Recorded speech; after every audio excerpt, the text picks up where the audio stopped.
আগামী বর্ষাতেও জলাবদ্ধতার দুর্ভোগ থেকে মুক্তি মিলছে না চট্টগ্রাম নগরবাসীর।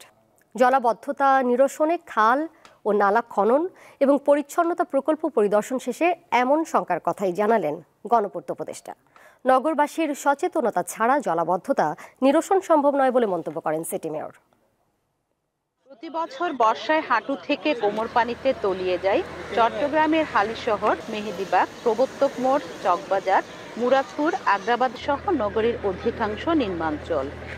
কয়েক মাস পরই শুরু হচ্ছে বর্ষা ঋতু, তাই শঙ্কায় চট্টগ্রাম নগরবাসী।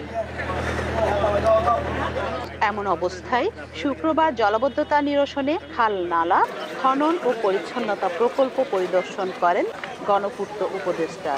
তিনি বলেন, চট্টগ্রামে খাল খননের নামে বিপুল অর্থ অনিয়ম ও দুর্নীতির মাধ্যমে লুটপাট হয়েছে। ফলে সামনের বর্ষাতেও জলাবদ্ধতার দুর্ভোগ থেকে পুরোপুরি মুক্তি মিলছে না। খালগুলো কখনোই এত বছর দেখা হয় নাই। আপনি তো দেখেছেন কিভাবে করে বন্ধ হয়ে গেছে।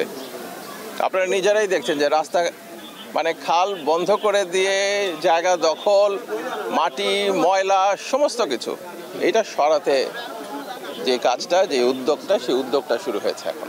এ সময় চট্টগ্রাম সিটি মেয়র বলেন, নতুন করে বিভিন্ন সংস্থার সাথে সমন্বয় করে কাজ চলছে। জলাবদ্ধতা নিরসনে তিনি জনসচেতনতার উপর গুরুত্ব আরোপ করেন। আগের যারা করেছে কোনো ধরনের একটা প্রি প্ল্যান করে যে কিছু করবে, অথবা এলাকাবাসীর সাথে যদি কথা বলে তারা যদি এই প্রকল্পটা নিতে পারতো, তাহলে কিন্তু আজকে কিন্তু অনেক আগে রেজাল্ট আসতো। জলাবদ্ধতা নিরসন প্রকল্পের আওতায় নগরে 36টি খাল খননের মধ্যে 21টির কাজ হয়েছে। এছাড়া 12টি খালের মুখে রেগুলেটর ও পাম্প হাউস স্থাপনের কাজ শেষ হয়েছে 4টির।